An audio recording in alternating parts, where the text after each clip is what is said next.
Et salut à tous, aujourd'hui on va parler d'une préparation à venir sur une base de 750 Super Ténéré.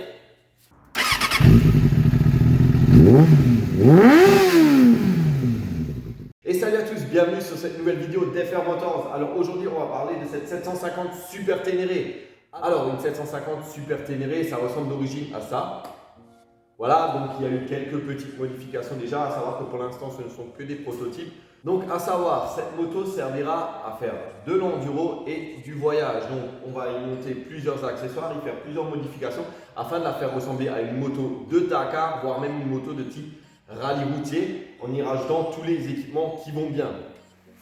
Donc telle que vous la voyez aujourd'hui, il y a eu 2-3 petites modifications. Alors des jantes de 17 pouces qui ont été mises par l'ancien propriétaire. Donc idéalement, il faudrait repasser sur des jantes de 21 pouces. Mais donc en attendant, pour faire les essais dans la terre, on a équipé les 17 pouces avec du TKC 80. Ça marche plutôt pas mal. Alors dans les grandes lignes, on va déjà commencer avec cette optique. Alors cette face avant n'est qu'un prototype.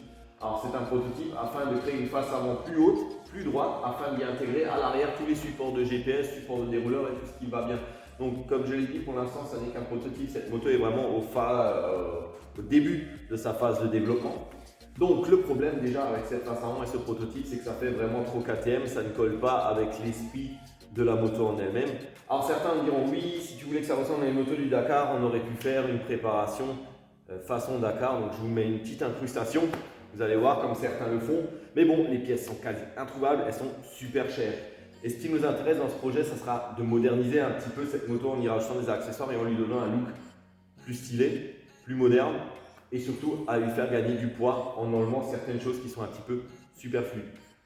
Donc je reviens à cette face avant. Pour cette face avant, on a déjà fait une simulation de ce qu'on pourrait faire. Donc à savoir, voilà, je mets une autre incrustation, un petit prototype de ce à quoi ça devrait ressembler une fois fini. Parce que comme dit, là ça ressemble vraiment trop à une KTM et c'est vraiment pas dans l'esprit. Donc je vous emmène avec moi, on va comme la dernière fois faire le tour de la moto, je vais vous expliquer ce qu'on va faire dans les grandes lignes.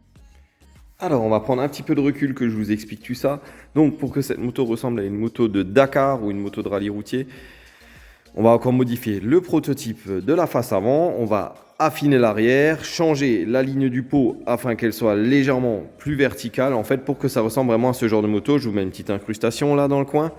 Donc ça passe par un arrière fin, un avant haut pour y mettre toute l'instrumentation, les GPS, les dérouleurs de roadbook, les boussoles, enfin tout ce qui va bien. Des crash bars. Alors cette moto, comme je l'ai déjà dit, va servir de voyageuse. Donc qui dit voyageuse dit support de top case, dit support de valise. Ça m'attriste un peu parce que Super Ténéré, j'aime beaucoup les feux arrière comme ça. Je trouve ça vraiment pas mal. Mais du coup, voilà, on va virer un peu tout ce qu'il y a là en dessous, mettre un garde-boue façon motocross, donc sûrement un vrai garde-boue de motocross. Idem à l'avant, on va y rajouter un garde-boue. Donc tout ça, le but, ça sera qu'elle y ressemble à une moto du Dakar, mais aussi tout ça va nous faire gagner du poids. En enlevant un peu de poids par-ci, un petit peu de poids par-là, sachant que sur l'avant, on a déjà perdu pas loin de 6 kg avec cette face avant, en enlevant les deux gros blocs optiques là qui étaient quand même pas mal lourds, l'araignée, etc. Donc on a déjà gagné pas mal de poids.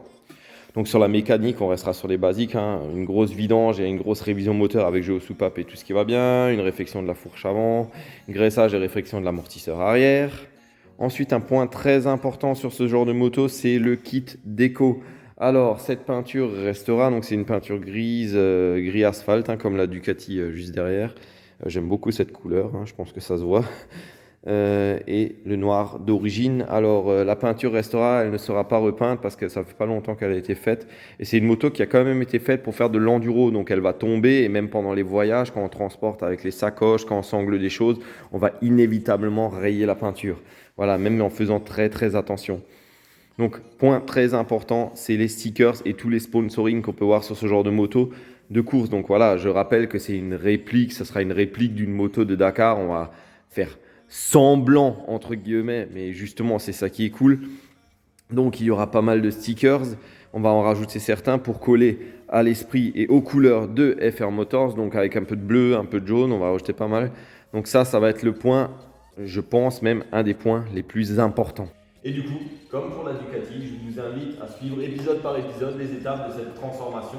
On va essayer de faire un truc vraiment sympa, on va se faire plaisir, donc voilà. N'hésitez pas à liker, à vous abonner et surtout à laisser un commentaire.